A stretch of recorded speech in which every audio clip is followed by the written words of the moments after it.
আসসালামু আলাইকুম। কিছুদিন পর পর টাইগার মুরগি এবং দেশি মুরগির ডিম সংগ্রহ করার জন্য আমরা বিভিন্ন জায়গায় যেয়ে থাকি। যে কোনো ডিমই হোক, এই ডিম আমাদের কাছে পর্যাপ্ত না থাকার কারণে আমরা বিভিন্ন জায়গা থেকে এই ডিমগুলি সংগ্রহ করে তারপর আমাদের ইনকিউবেটরের মাধ্যমে বাচ্চাগুলি ফোটানোর চেষ্টা করি। কিন্তু এই বীজ ডিমগুলি অরিজিনাল কিনা এটার জন্য আমাদের বিভিন্ন জায়গায় ঘুরতে হয়, দেখতে হয়, তারপরে বাছাই করে এই ডিমগুলি আমাদেরকে সংগ্রহ করে আনতে হয়। তো আজকে আমরা যাচ্ছি আমাদের খামার থেকে বেশ খানিকটা দূরের একটা জায়গায়, যেখান থেকে এর আগেও আমরা টাইগার মুরগির ডিম সংগ্রহ করে এনেছিলাম। তো আলহামদুলিল্লাহ রোদ্রোজ্জ্বল একটা দিন আমরা প্রকৃতি দেখতে দেখতে আমাদের গন্তব্যের দিকে এগিয়ে চলছিলাম।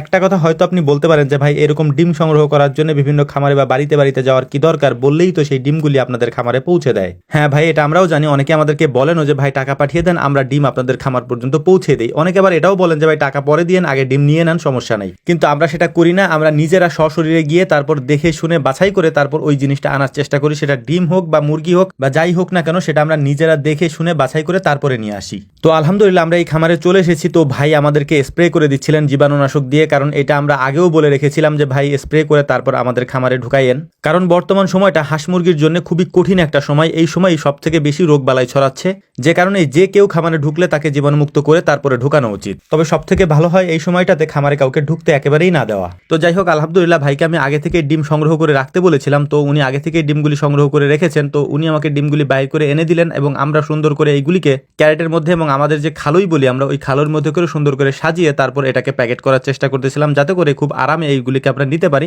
যাতে ডিমগুলি ভেঙে না যায়। তো যাই হোক, আলহামদুলিল্লাহ 2 থেকে 250-এর মতো ডিম আমরা এখান থেকে নিয়ে যাবো। আমার আসলে মনে নাই কতগুলো ডিম আমি এনেছিলাম, তবে 2 থেকে 250 বা 220টার মতো ডিম এনেছিলাম। তো সেই হিসাবে ভাইয়ের যে কয় টাকা আসে সেটা দিয়ে তারপর আমরা এখন আরেকটা জায়গায় যাওয়ার চেষ্টা করবো। সেখান থেকেও আমরা ডিম সংগ্রহ করার চেষ্টা করবো ইনশাআল্লাহ। আমাদের কাছে সব থেকে বেশি গুরুত্বপূর্ণ হচ্ছে যে কোনো জিনিস আমরা নিয়ে আসি না কেন, সেটার অরিজিনালটা আমরা পাই কিনা। তো আলহামদুলিল্লাহ সেটাই আমরা খোঁজার চেষ্টা করি। এই জন্য আমাদের মানুষের বাড়িতে বাড়িতে গিয়ে এটা খুঁজতে হয়। তো যাই হোক, আলহামদুলিল্লাহ এখানের কাজকর্ম মোটামুটি কমপ্লিট। ভাই অনেক বেশি আন্তরিক, যেটা আগের বারের ভিডিওতে আপনাদেরকে আমি দেখিয়েছি। আর আমার কাছে এটাই সব থেকে গুরুত্বপূর্ণ, যার কাছে আন্তরিকতা এবং বিনম্রতা সব থেকে বেশি, তার সাথে আমার সম্পর্কও তত ভালো আলহামদুলিল্লাহ। তো যাই হোক, ভাইদের থেকে বিদায় নিয়ে আমরা চলে যাচ্ছিলাম হচ্ছে এখন আনিস ভাইদের বাড়িতে। তাদের বাড়ি থেকে আমরা বেশ কিছু ডিম আজকে সংগ্রহ করার চেষ্টা করব। তারপর এই ডিমগুলিকে নিয়ে যাব আমরা আমাদের খামারে ইনকিউবেটর মেশিনে দেওয়ার জন্য। তো যাই হোক, এখানে আসার পর ভাইয়ের মুরগিগুলা দেখতেছিলাম, তারপর তার কোয়েল পাখির বাচ্চা ফুটেছে সেটাও দেখতেছিলাম।